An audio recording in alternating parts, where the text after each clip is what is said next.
Thank you, Amanda. Drilling a deep well to finally drain Piney Point is officially a go. That's because the state permit was approved today, but the drilling rig was set up before the ink was dry.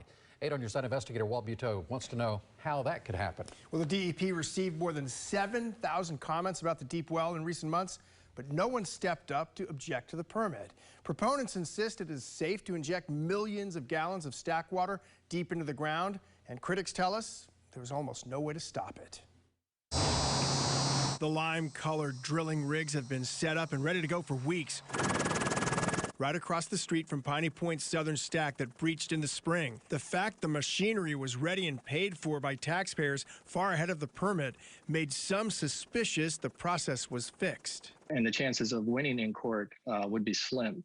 Minnesota 88's Glenn Compton tells me opponents did not have the money to fight what critics consider bad environmental protection laws in Florida. Manatee County understood that the laws were so weak that they would most likely get issued a permit, and there would be very little chance that somebody could actually challenge it. The injection of more than 1 million gallons of wastewater a day about 3,300 feet into the ground cannot start soon enough, according to Piney Point's court-appointed receiver, Herb Donica. Are you still concerned about a sidewall failure? Absolutely.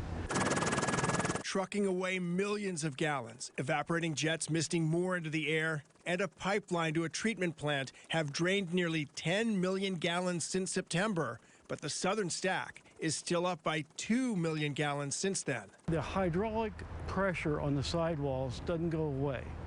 And in the rainy season, it's going to get worse. Environmental groups were pushing reverse osmosis that local and state leaders say was too slow and too expensive. There's no economically feasible or environmentally sound way to close a phosphogypsum stack. There's a price to be paid. And in this case, it's the groundwater pollution that will take place. Also against the deep well idea at one point was Donica, but he now says the science supports it. It will eventually come out into the Gulf 10,000 years later. It'd be cleaner than the drinking water we have now.